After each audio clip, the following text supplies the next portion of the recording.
terus busa seperti biasa, dan yang terakhir adalah karbon aktif. Bagaimana filter ini dibuat dan bagaimana susunannya, teman-teman ikutin dan jangan di skip, supaya teman-teman tahu fungsi dari masing-masing komponen itu dan sekaligus juga bagaimana susunan yang baik.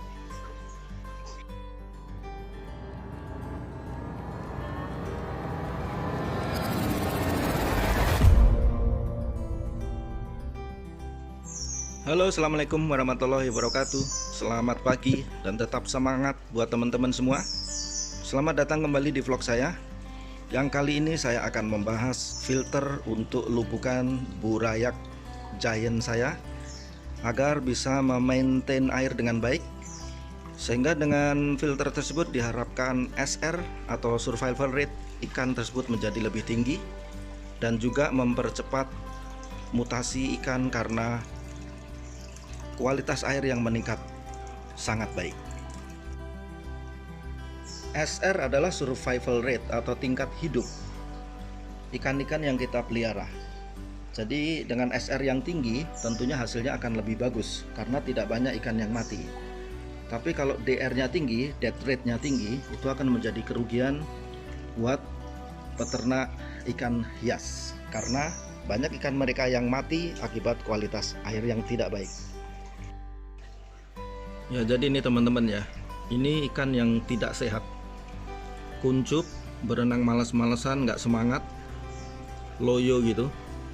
Ini merupakan indikasi bahwa parameter airnya tidak bagus buat dia, dikarenakan banyaknya kotoran yang ada di bawah akuarium tersebut, yang mana kotoran itu kan bisa berasal dari kotorannya dia sendiri maupun makanan yang tidak termakan, sehingga terjadi pembusukan di situ. Maka di air ini akan banyak sekali amoniak, yang mana amoniak itu akan berubah secara kimia menjadi nitrit sama nitrat, dan nitrit sama nitrat itulah yang meracuni ikan-ikan kita. Sebetulnya sangat mudah ya untuk kita melihat apakah air tempat kita memelihara mereka itu sehat atau tidak. Itu cukup mudah, yaitu kita lihat ikannya.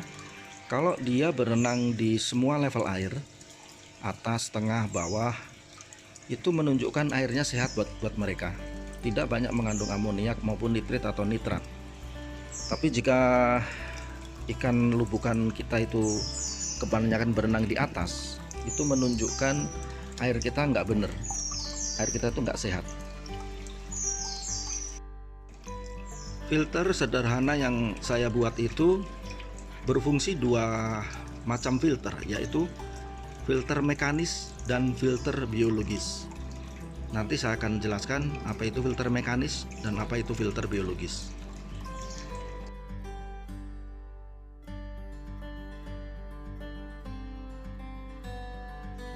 Itu dia bahan-bahan yang dibutuhkan ya teman-teman untuk bikin filter.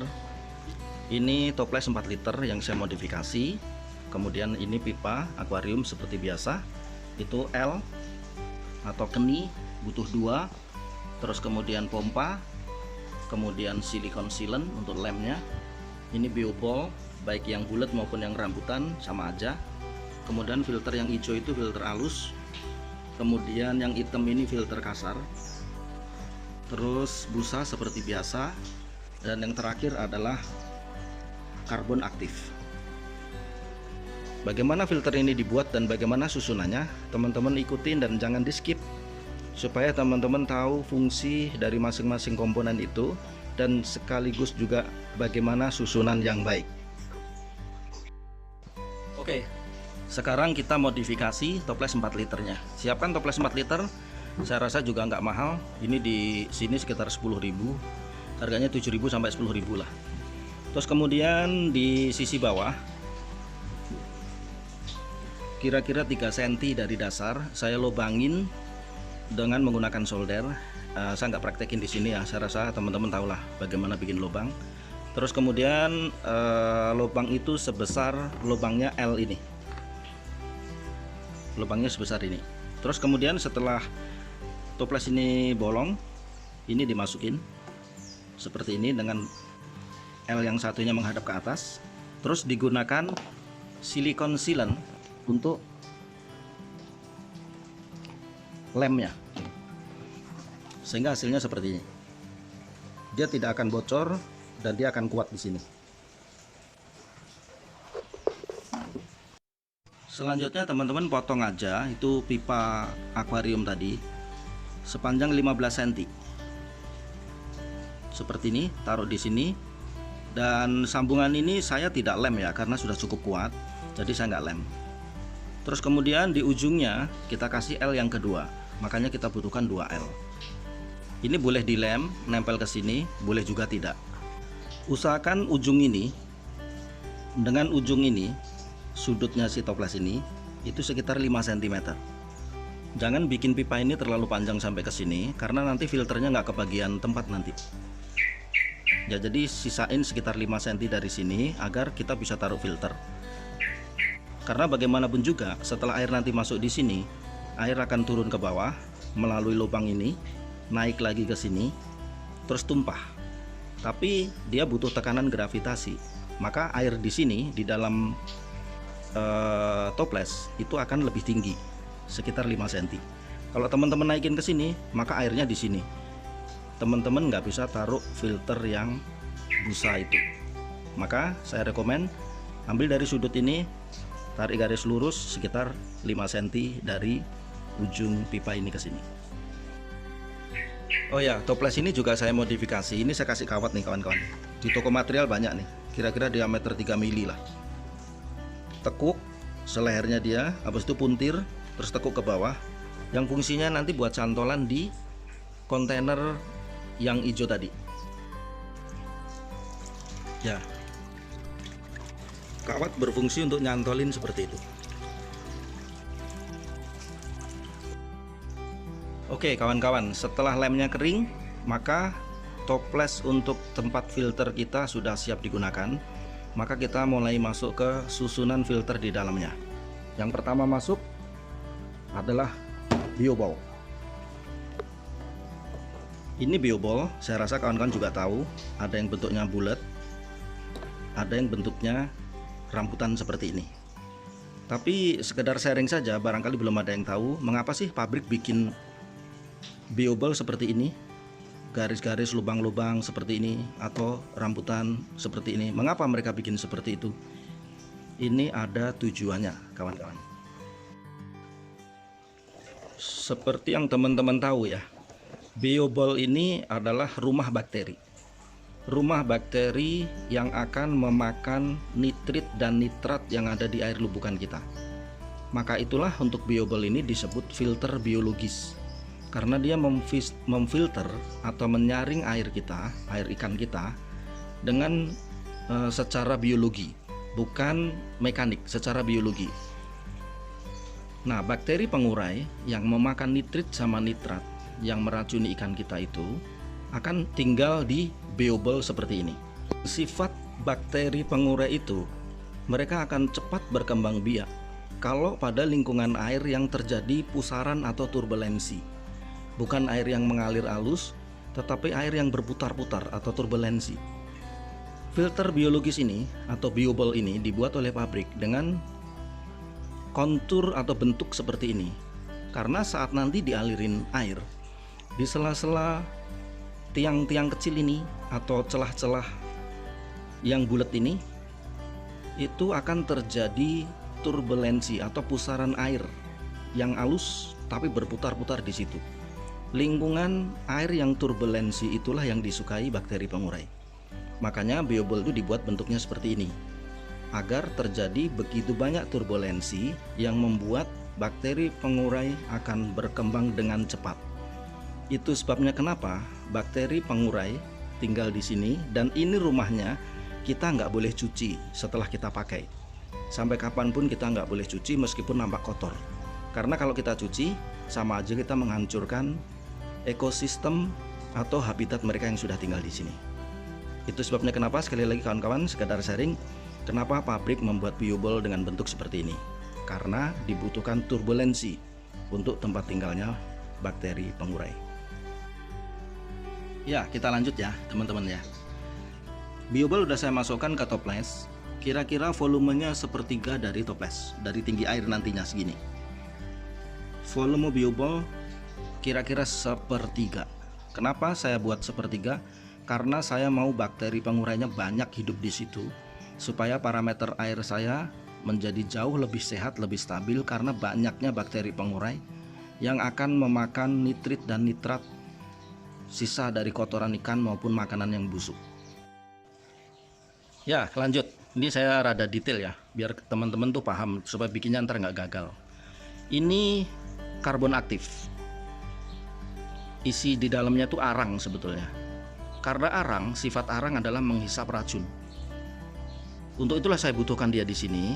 Saya tekuk aja seperti ini, kemudian saya masukkan di atas biobol agar dia menyerap racun yang ada di air, sehingga dinetralisir oleh karbon aktif ini.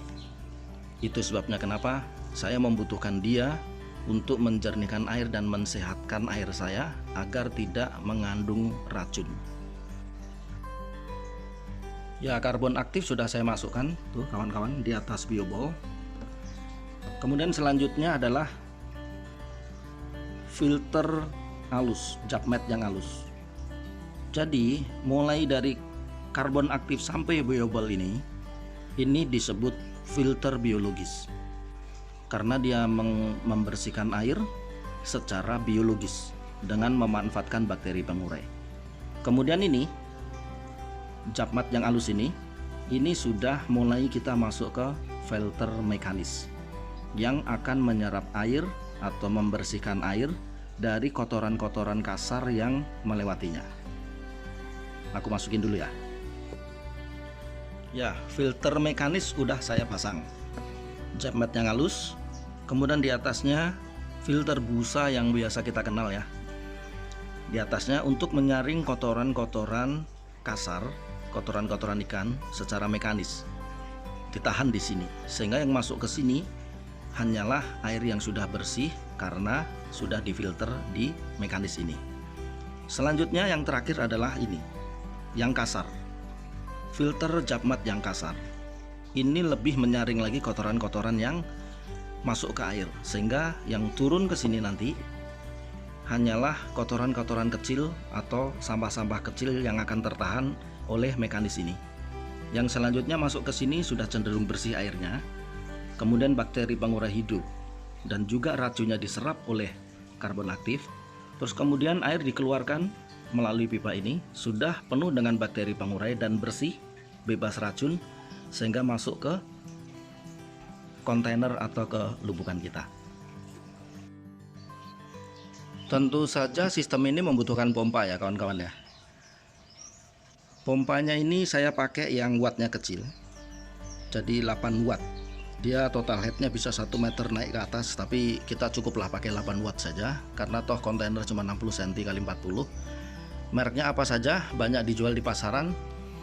Ini pompanya, dan tentu saja dengan selang biru. Yang selang biru ujungnya tinggal kita masukkan ke sini. Maka selesai sudah filter yang kita butuhkan untuk menjaga parameter air kita agar selalu sehat untuk ikan-ikan kita. Mungkin teman-teman ada yang nanya nanti nih, berapa total biayanya nih Om bikinnya? Ini sih menurut saya nggak mahal ya.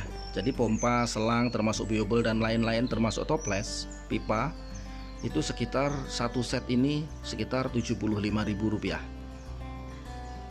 Rp75.000, tapi saya mampu menjamin kualitas lubukan buraya menjadi jauh lebih sehat, sehingga tingkat hidup mereka menjadi lebih tinggi. Dan lagi saya invest Rp75.000 ini dengan juga konsekuensi bahwa saya tidak terlalu sering ganti air. SR saya tinggi, sedangkan air saya tidak harus selalu mengganti setiap 3 hari ya, karena density ikan yang cukup tinggi.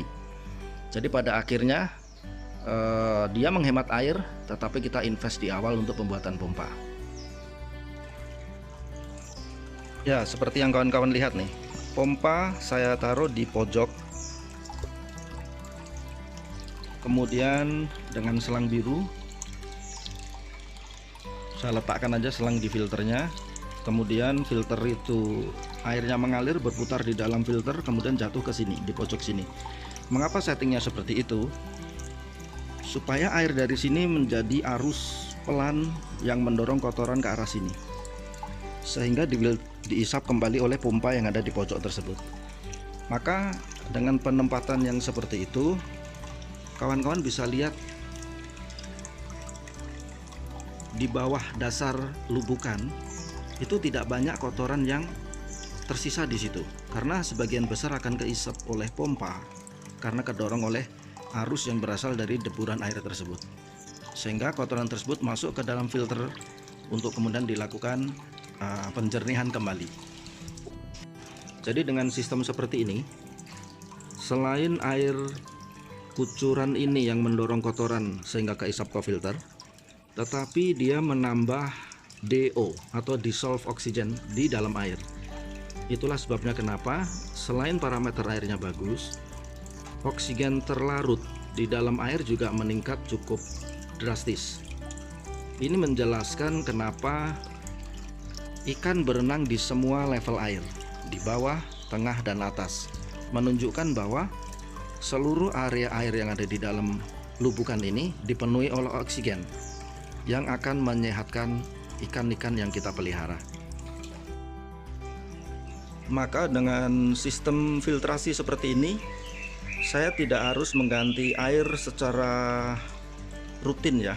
Kalau kepadatan ikan yang tinggi, paling tidak 3 hari sudah harus saya sifon, mungkin 50-60%, terus diisi baru sambil sedot kotoran. Tapi dengan sistem ini saya tidak lagi melakukan sifon atau mengganti air, kecuali hanya melakukan penambahan permukaan air karena penguapan, karena air ini sudah cukup sehat buat mereka. Ya seperti teman-teman lihat ya di sini ya, airnya itu kekuningan atau kecoklatan, karena memang saya kasih dia ekstrak ketapang atau ketapang rebusan lah ya. Jadi menurut saya sih ketapang adalah wajib untuk ikan cupang ya. Perkara teman-teman kasih daunnya, setelah kuning kemudian daun dibuang, atau cairan ekstrak ketapang atau bubuk ya. Ya apapun itu, saya merekomendasikan untuk tetap dikasih air ekstra ketapang karena mereka butuh zat taninnya itu. Zat tanin yang ada di ekstra ketapang ataupun daun ketapang itu berfungsi untuk menstabilkan pH buat mereka, dan mereka akan jauh lebih sehat. Jadi begitulah vlog saya kali ini kawan-kawan semua. Saya berharap ada manfaatnya ya buat teman-teman semua. Ya meskipun ini adalah hobi, tapi setidaknya saya membuat ikan-ikan saya nyaman di lubukan mereka, tempat tinggal mereka, dengan menjaga parameter air yang baik ya, yang berkualitas, agar mereka numbuh sehat. Terima kasih banyak sudah menonton ya teman-teman semuanya. Sekali lagi semoga bermanfaat buat kita semua. Wassalamualaikum warahmatullahi wabarakatuh. Tetap semangat.